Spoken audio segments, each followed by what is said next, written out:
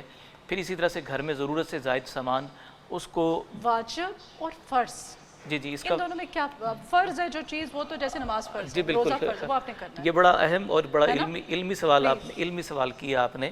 عموماً چونکہ سوال کرنے والے سائل کا سوال کا انداز بھی بتاتا ہے کہ اس کی نگاہ کتنی گہری ہے۔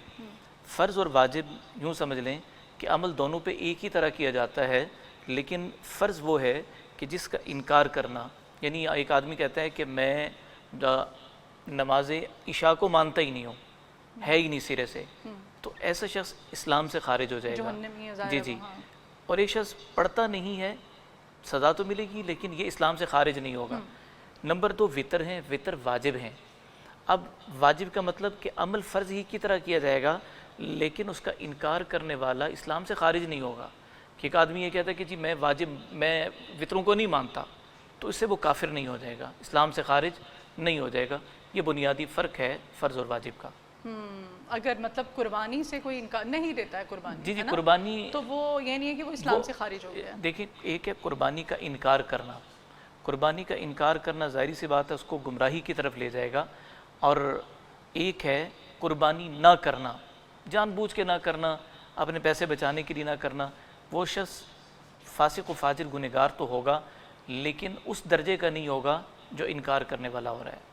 نہیں، اگر کوئی اپنی سیونگ کو اس پرپس کے لیے بچا رہا ہے کہ وہ جمع پونجی اکٹھے کر رہا ہے، سیونگ کر رہا ہے، پیسے بچا رہا ہے کہ اس کے پاس گھر نہیں ہے اپنا، اس نے اپنی ایک ریزنیبل گھر لینا ہے، اپنی چھت، اپنا ایک آسرا، رہنے کا سامان کرنا ہے دنیا میں، تو وہ تو بری نیت میں شامل نہیں نہیں بری نیت میں نہیں ہے۔ دیکھیں تو وہ چاہتے ہیں کہ میں نے جو قربانی پہ، آپ کو پتہ ہے آج کل 1 لاکھ کا تو بکرا مل رہا ہے، اس میں عرض کر رہا ہوں نا کہ دیکھیں بنیادی طور پر قربانی کا جو لفظ ہے نا، قربانی، یہ تو تنگی میں اور جب حالات آدمی کے اوپر کافی مشکل محسوس ہو رہے ہیں تو اصل تو قربانی کی روح تو زندہ ہی تبھی ہوگی کہ حضرت ابراہیم علیہ السلام اپنے اکلوتے لخت جگر کی گردن پہ چھری چلا رہے ہیں، باقی امت کے لیے تو آسانی ہو گئی۔ یہاں معاملہ سرے سے یہ ہے کہ ہم شریعت کے جو معاملات ہیں ان کو درست طریقے سے سمجھتے نہیں، جو ہم سمجھتے ہیں تو ماننے کے لیے تیار نہیں ہوتے۔ ایک طرف کیا ہے، حد سے تجاوز کیا ہے، مہنگے ترین جانور خرید کر قربانی کی نیت سے زیادہ، جو ہم کسی کی نیت پہ شک و شبہ نہیں کرتے لیکن جو اس وقت ظاہری طور اور طریقے، رسم اور رواج نظر آ رہے ہیں کہ وہ یہ ہے کہ دکھلاوا اور ریاکاری کا معاملہ۔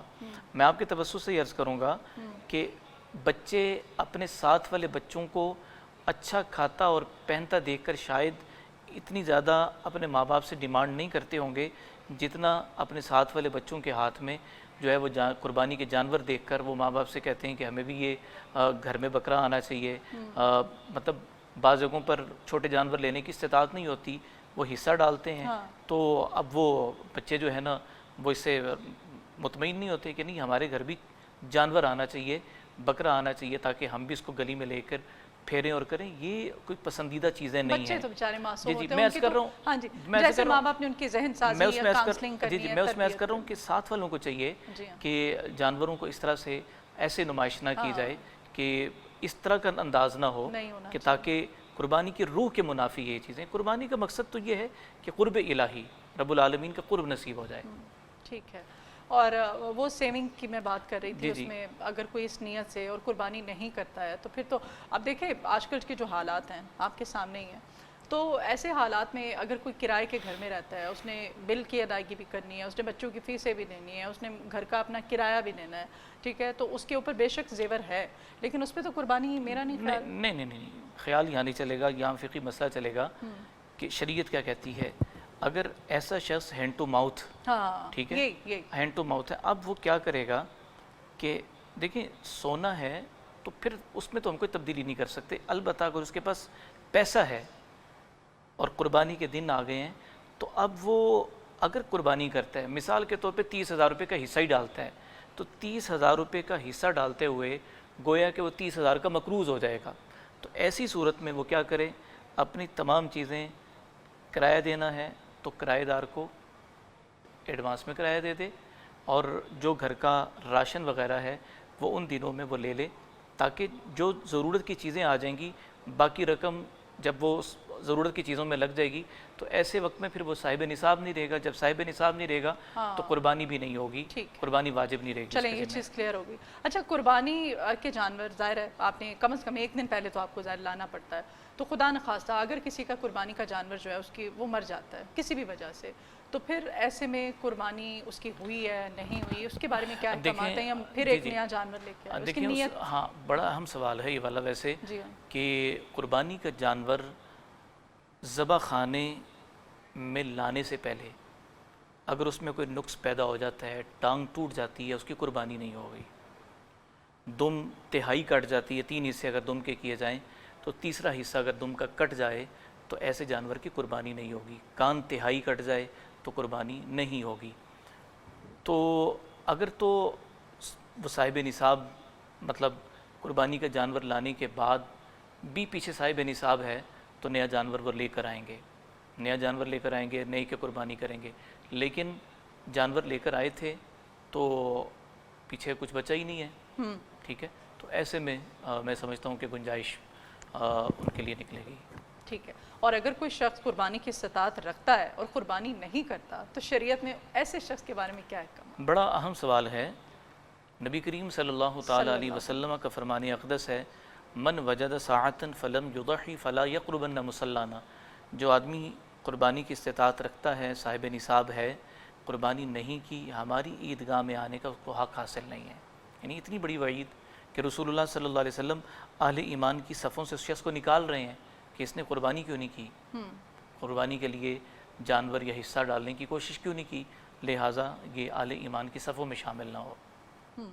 اچھا جی، قربانی کا اصل فلسفہ جس کو ہم بھلائے بیٹھے ہیں، حضرت ابراہیم علیہ السلام کی جو سنت ہے، ہمیں کیا اس سے لیسن کیا ملتا ہے؟ لیکن لیسن پہلی بات تو یہ ہے کہ جس خالق نے اس کائنات عالم کو وجود بخشا ہے اس کی رضا مقصود ہے کہ اس نے اپنے برگزیدہ بندے کو حکم دیا کہ جو لخت جگر بڑھاپے کی عمر میں ملا ہے تمہیں، اس کو چھری چلا کر اس کو ذبح کر دو. حضرت ابراہیم اس پر تیار ہو گئے کہ میں ذبح کر رہا ہوں اپنے بیٹے کو. یہاں فلسفہ یہ ہے، یا ابت فعل ما تؤمر، کہ ابا جان کر گزریے جو حکم خداوندی ہے. اب حکم الہی کے لیے ہم منتظر رہیں. جہاں ہم جانور کو ذبح کرتے ہیں وہاں ہم نے اپنی ناجائز خواہشات کو بھی ذبح کرنا ہے، وہاں ناجائز جذبوں کو بھی ختم کرنا ہے، وہاں ناجائز کینہ حسد اور گلوں کو بھی ختم کرنا ہے، ناجائز شکوہ اور شکایات کو بھی ختم کرنا ہے، کہ انسانیت کے اندر جینے کا شعور آ جائے، انسانیت کے اندر درد پیدا ہو جائے. اس درد کو پیدا کرنے کے لیے سنت ابراہیمی علیہ الصلاۃ والتسلیم ایک بہترین طرز عمل ہے. اور فلسفہ قربانی یہی ہے کہ رب العالمین کے لیے سب کچھ مٹانا پڑ جائے تو اس سب کچھ کے لیے ہم تیار ہیں. جانور ذبح کرنا کوئی بڑی بات نہیں ہے. یوم عرفہ کی طرف تھوڑا سا مزید آپ سے ہم اس سے جاننے کی کوشش کریں گے کہ دعاؤں کی قبولیت کا یہ دن کہا جاتا ہے اس کو، تو اسلام میں اس بارے میں کیا احکامات ہیں کہ عرفہ کے دن مانگی جانے والی جو دعائیں ہیں قبولیت کے کتنے امکانات ہیں عام دنوں کے نسبت؟ اس میں پہلی بات تو میں یہ کروں کہ یوم عرفہ کے میں نے روزے کی بات کی کہ گزشتہ اور آئندہ برس کے گناہ معاف ہوتے ہیں. حجاج کرام تو روزہ نہیں رکھیں گے کیونکہ مناسک حج میں ہوتے ہیں. یہ ان لوگوں کے لیے کہ جو مناسک حج ادا نہیں کر رہے، یعنی حج کی سعادت جن کو نہیں مل رہی، ہم لوگ ہیں. جی بالکل، ہمارے لیے یہ حکم ہے. دوسری چیز یہ ہے کہ اس دن یعنی دعاؤں کی قبولیت کا موقع ہے، تو ہم سب سے پہلے تو یہ دعا مانگیں کہ اے الہ العالمین جو خیر کی دعا مانگوں اس کو قبول فرما. جب خیر کی دعا تو اس خیر کے اندر ربنا آتینا فی الدنیا حسنہ، کہ اللہ حسنات دنیاوی بھی عطا فرما، حسنات اخروی بھی عطا فرما. دیکھیں گزشتہ زمانے کی یا اس زمانے کے بھی بعض اہل علم اولیاء وہ اس طرح کا درس دیتے ہیں کہ دنیا کی کوئی حیثیت نہیں ہے اور آخرت. قرآن کریم کی آیت طیبہ دنیا کے حسنات مانگنے کا بھی کہہ رہی ہے. اور زہد و تقوی کسی کا یعنی اللہ جل وعلا کی ذات عالی سے قرب تعلق وہ الگ بات ہے، لیکن میں یہ سمجھتا ہوں پرفتن دور کے اندر ہر وہ آسائش نعمت جو قرب الہی میں معاون بن سکتی ہے وہ اللہ سے مانگنی چاہیے. کہ گرمی کی تپش ہے تو اے اللہ ٹھنڈی چھت والی سواری عطا فرما، تاکہ میں بہتر طریقے سے جو تیرے احکامات ہیں ان کو بجا لانے کی کوشش کر سکوں.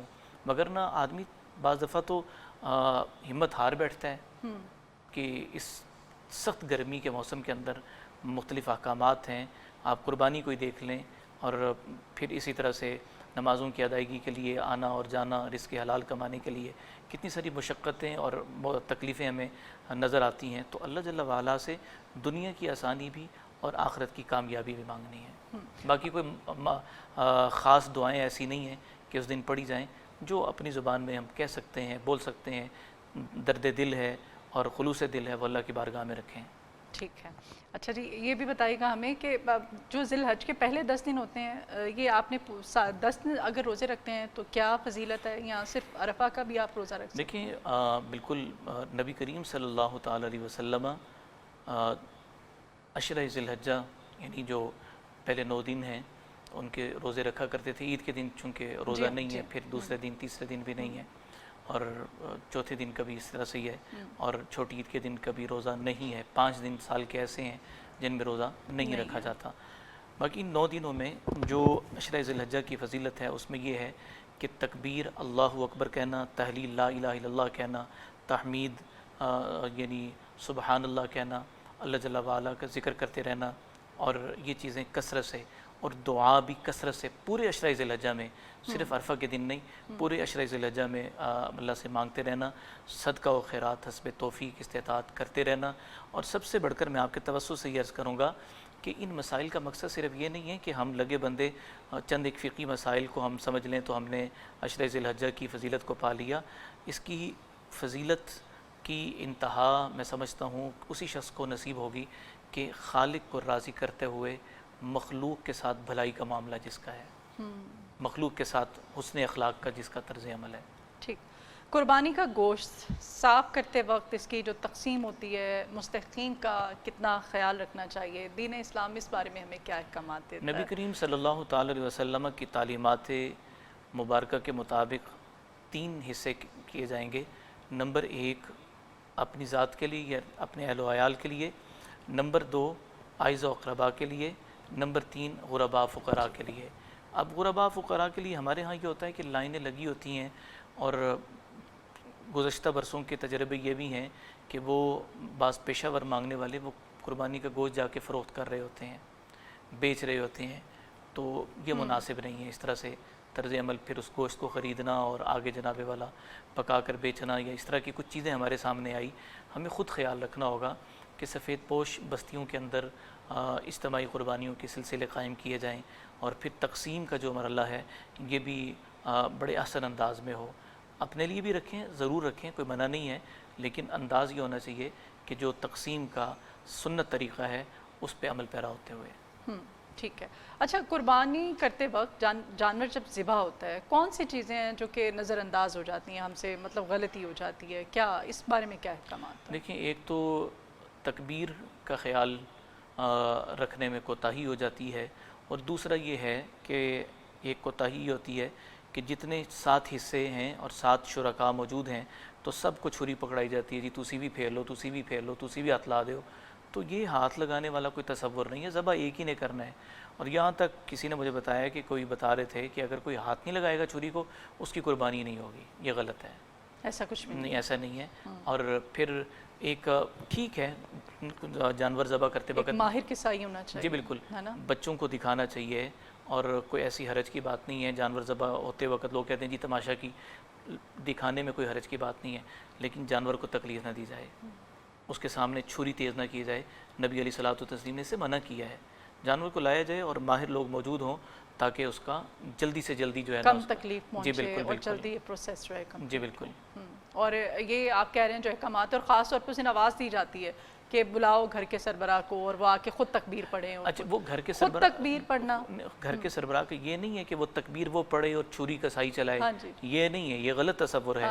جی گھر کے سربراہ بطور تبرک، ہماری کچھ روایات ہیں، ایسا نہیں ہے کہ ہم یہ کریں جی کہ بڑا نہیں آئے گا تو قربانی نہیں ہوگی.